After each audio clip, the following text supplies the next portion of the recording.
Did you ever play the game of life growing up? Or, as I think most of us just called it, life? It was a fantastic board game, not because of the mechanics of it, but because of the experience and the story and the journey that it told. Amongst all these other games we had, whether it was Risk and you're marching across the Europe with your armies trying to invade, or possibly take Australia, we all wanted Australia, or maybe Monopoly, where you're rolling dice and becoming a global real estate tycoon, taking over whatever you can. There are so many games out there, so many games we had options to play, but life told a story. It wasn't just about the mechanics, it was about the story that it crafted.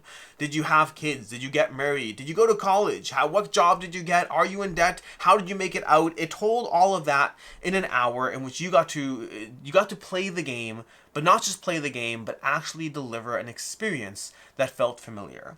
Familiar in the sense that you're not actually Napoleon marching across Europe. You're not actually in a dungeon with a sword taking down a goblin. As fun as these experiences can be, life felt familiar. In the same way that The Sims is a fun video game that allows us to experience life, but with a little bit more fantasy, a little bit less rough edges, and also with a satisfying conclusion that we don't have to wait 40 years until we paid off that home. And so life was a game that wasn't just about the mechanics, it wasn't just about who won and who lost, it was about your story along the way. And today, I have 8 games for you if you like life. I'm Alex Radcliffe from Board Game Co, and this is a series I do on the channel where I pick a game, usually a popular game that's been around for a long time, often a mass market game, something we grew up with, and I tell you 8 games that are worth checking out if you in any way enjoyed that game. And so if you grew up enjoying the game of life, here are 8 games that I would recommend trying out. This is in no particular order, and there are a few games that are very familiar to the concept and the experience that life got you, but with the games that are more mechanically satisfying, and there's games that might diverge a bit more into the fantastical, even the fantasy in one case, giving you different experiences, all tied down to that idea of you crafting a story. Let's start off with number 1, and number 1 is going to be Tokaido. Tokaido is a game currently by Stonemaier Games. They just acquired it and they reprinted it. They have a bunch of versions. They have Tokaido Duo. They have expansions coming out. There's a lot of things for Tokaido, but Tokaido ultimately is a game about the journey.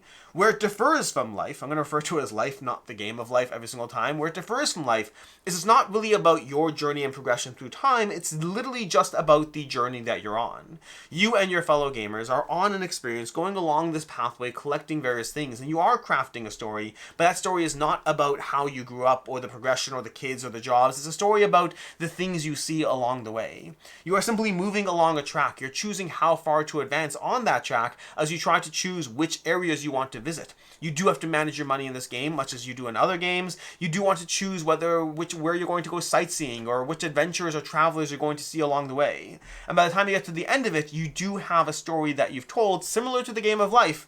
It is more mechanically satisfying, but it does have less of that familiar story that we are genuinely, you and I are all going through right now. It doesn't have that, but it does have the general sense of progression that life does, but in what I think is a slightly more satisfying way.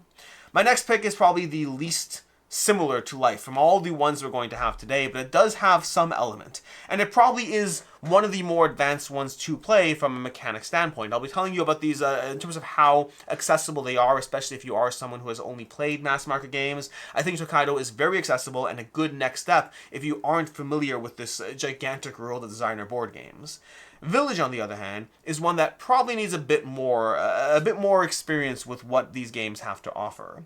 It's a worker placement game, but the area in which it differs from other standard worker placement games, although we do have other worker placement games later on this list, is the idea that your workers eventually age and die.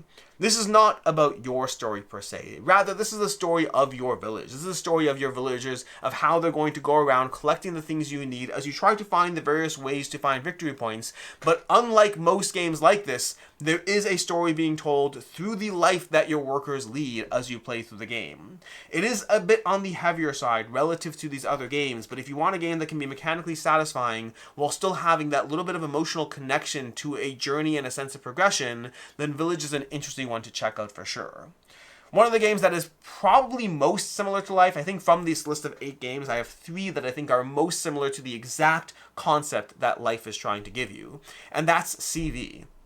CV is a Yahtzee-style dice-rolling game where you're going to be rolling these dice as you craft your story. You're going to have jobs and careers and all of that, all told through a tableau of cards that you're going to acquire. It is much more mechanically satisfying than life, but it's very accessible and very easy to play while giving you that exact kind of experience, that exact aspect in which you are going through life. You are telling your story, but you're doing so with dice rolls and cards and trying to figure out how you can actually build your story both mechanically in terms of trying to win the game, but also thematically in terms of what resonates with you. I highly recommend checking out the CV, and there's another offshoot game as well that might be worth checking out in the CV universe that leads a bit more away from life, but if you like CV, it's worth checking out as well. But check out CV. CV, it's just those letters, CV.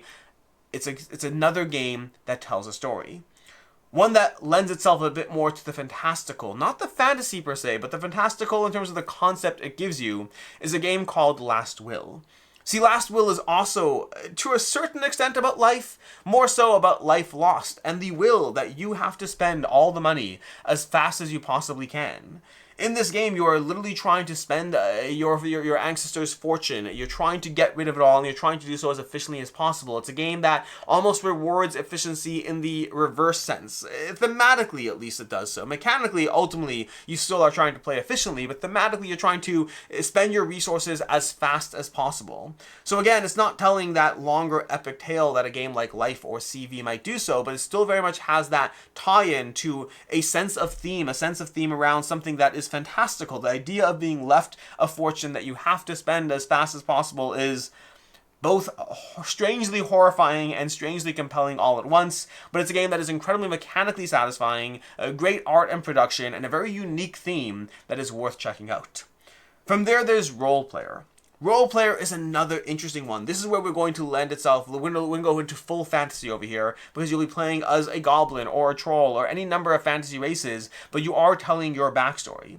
If you are familiar with role-playing games, D&D and all the like, this is kind of a game which you're building your character's backstory as you play through it. You are rolling dice and assigning them to various stats, but with specific goals in mind. So there is that sense of building out your backstory, except in this case, the backstory isn't the kids in the back seat of the car and which college you went to. In this case, the backstory is what happened to you horrifyingly in the past and how are you going to align your various, alignments and your dice stats in order to match the story that needs to be told.